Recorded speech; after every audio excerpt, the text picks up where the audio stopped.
The Lost Mermaid, Chapter 12. Jared closed his locker and made his way toward me. He sometimes liked to talk, but today I needed to find Jason. I sighed. Sometimes it was annoying to see him at school because he reminded me too much of my life at home. Besides, it was hard to talk to him when I knew he saw me as his little sister, or a freckle-faced elementary school kid. "Hey, Julie," he said. "You look pretty today. I like your hair." Why was he complimenting me? Weird. He'd seen me at my worst when my face was red and puffy with hay fever, when I worked in dumpy, oversized overalls, and when we swam in the pond and I looked like a raccoon because my mascara bled. Oh well, he's a guy. Maybe I can practice my charm on him.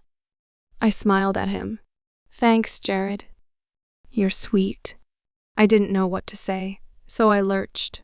"You look handsome." He seemed startled but took it in stride. "Okay, that could have been smoother. Hey, I was wondering if you've been asked to prom?" I winced slightly. "No, not yet." Something caught my eye at the end of the hall, and I looked past Jared to see Jason walking out of a crowd. His blonde hair was perfectly styled, his blue eyes bright and intelligent. I held back a sigh. Frankly, it was unfair that someone could be so good-looking. Jared's voice broke my reverie. "I was wondering if you'd like to, I took a deep breath, still focused on Jason. "Talk to him. This may be your only chance." "Julie, go now." I interrupted. "Sorry, Jared. I gotta go." "See ya around." Hands shaking, I walked up to Jason before I could talk myself out of it. "Sue, Jason." I clasped my trembling hands behind my back and rocked back and forth on my heels. "What's up?" He gave me a weird look, brow furrowing in confusion. "Do I know you?" My spirit sank. Well, we're in the same history class," I said. "I'm Julie." I blushed. Oh, he didn't smile. In fact, he looked uncomfortable. "Hey. Hi." I didn't know what else to say. This was the most awkward conversation ever. What am I doing? Now, what do I say? My mind was racing. I had to get out of there. He opened his mouth to say something, but I panicked and cut him off. "Well, nice talking to you. Bye." I spun around on my heel and walked away, my steps quick and tense. That was a disaster. A complete disaster.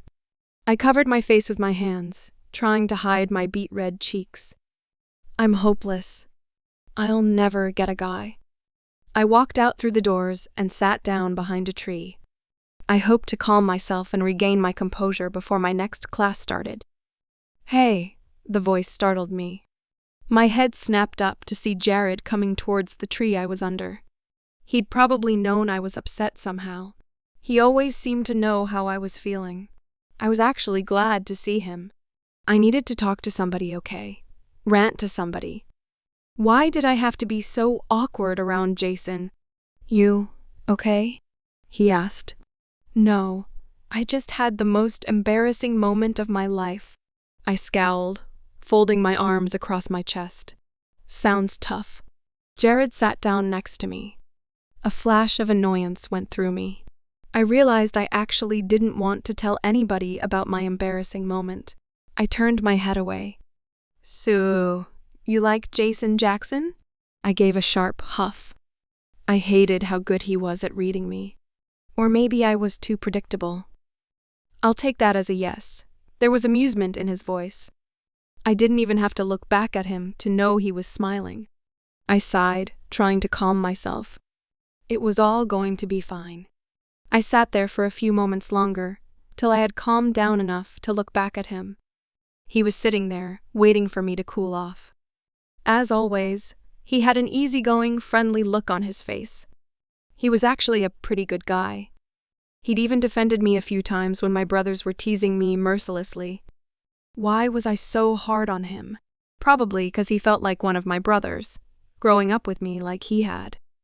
Except he was a little better. He'd never criticized me, or told me to do his laundry in a condescending tone. He really didn't deserve the brunt of my anger. A twinge of guilt wormed its way through my heart. I'd even interrupted him to talk to Jason. That wasn't a sign of good character. Emerald would have been disappointed. I was in such a rush to get to the charm part I'd forgotten all about being kind.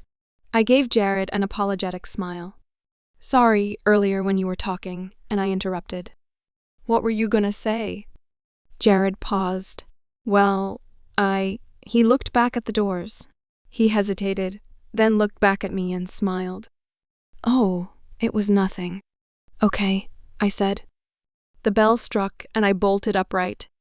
I was late for class. I gotta go, I said, pushing my hair back from my face. See you. I gathered my book bag and stood. Walking away, I promptly tripped on a root and tumbled to the ground.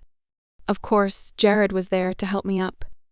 My face flushed as I got up quickly and sped away, feeling embarrassed for the umpteenth time that day. Why was I such an awkward goof? After school, I raced to the pond, slipping on my tiara and diving into the water. The golden webbing spiraled around my form as I willed my fins to go faster, happy to escape into my mermaid lagoon. Emerald greeted me and asked, "Did thou speak with Jason?" I blew it. I huffed. He didn't even know who I was. If only I was prettier, he would have known me. She frowned at me. Is that true? Of course it is. Julie, is that really true? I sighed. No, I guess not. He has not yet seen thy light. Did thou give him a sincere compliment? No, I didn't get that far, because I was too busy running away. Give him another chance to see thy light. Okay, I said nervously. I will. Emerald smiled. I am proud of thee for speaking to him. She was proud of me? My heart swelled. Thanks, it took guts. Oh my, she said. I mean, it took courage. I rephrased, speaking with more charm. We swam a little further before I turned back to her. Emerald, how does the tiara work? It is enchanted with the mermaid tears that are woven within it and responds to strong emotions. What's a mermaid tear?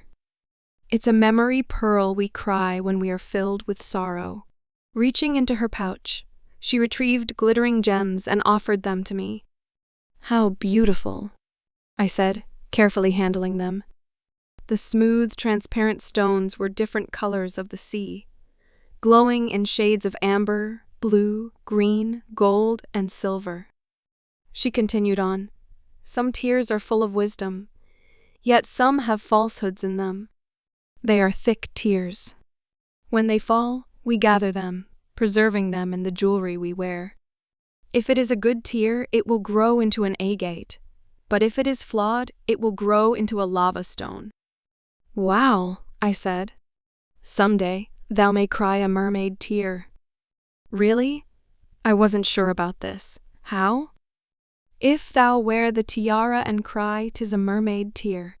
So, the stones contain the memories of your life? She nodded. Aye. We take these memories to our sacred burial caves, which lieth beneath the wondrous trees. Caves for the dead? That sounded morbid. The bones of our kindred dead and our mermaid tears rest safely beneath the mermena trees. The tears nourish the trees with our memories until the trees reach the clouds. So that's why the redwood trees are so tall. She continued. The pearls adorn each mermaid's ossuary. The tree roots pull strength from them. An ossuary? The vessel which houses our bones. All merfolk have such a vessel for their end of days. I thought about that. Oh, we call that a casket and bury it in the ground.